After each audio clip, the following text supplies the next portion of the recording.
Hey guys, welcome back to my channel. My name is Esther K. A quick disclaimer, you guys might hear baby Tahila in the background make some squeaky noises, but please guys, do not focus on her, focus on me. I'm sure you guys know the drill by now. So if you're new to this channel, you're so welcome, but please before you leave, do not forget to press the subscribe button as we'd like to make you part of this family. First and foremost, I would like to apologize because guys, I totally forgot to take footage of how I mixed that dough. So the only footage I have, as you guys saw, is the consistency of how the dough should be and how I make this fat cake. So guys, let us get right into this video.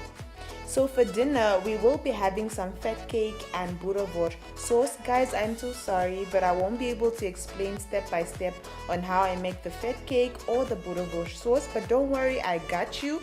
I made sure that I typed out the ingredients in the description bar below, so please do check that out.